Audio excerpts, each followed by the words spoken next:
छोड़ दी है मम्मी के संगवा खूब बात होई तइगे छोड़ दी है दीदिया के संगवा ओही जे बात होई तइगे लहंगा लखनऊआ पहन के घाटे ओई है रनिया मुलाकात होई तइगे लहंगा लखनऊआ पहन के घाटे ओई है रनिया मुलाकात होई तइगे छोड़ दी है मम्मी के संगवा ओही जे बात होई तइगे छोड़ दी है दीदिया के संगवा खूब बात होई तइगे चलनी के चालल के हुआ ठकुआ पहन लियहु मैया घाट लियोगे हे के मैया घाट लियोगे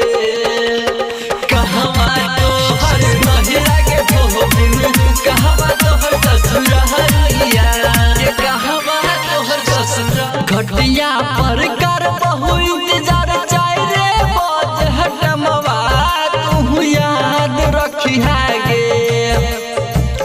घटिया पर कर बहु इंतजार चाय रे बज हटमवा तू याद रखी है गे त जबले होई तब और घटमवा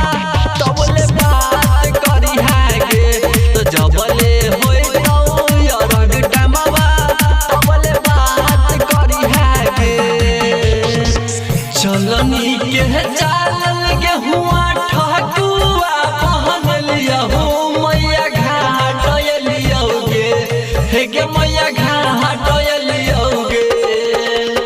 कहवा तोहर नहिरा के धोबिन कहवा तोहर ससुरहरिया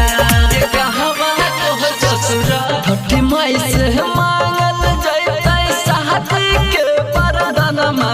जानू याद रखी है गे छठी माई से मांगल जैतै साथी के वरदानमा जानू याद रखी है गे तब बजतै संजीत यादव के गानावा जानू याद रखी है गे तब बजतै संजीत के भजनमा तू याद रखी है गे परजेंट करण म्यूजिक वारिसनगर समस्तीपुर।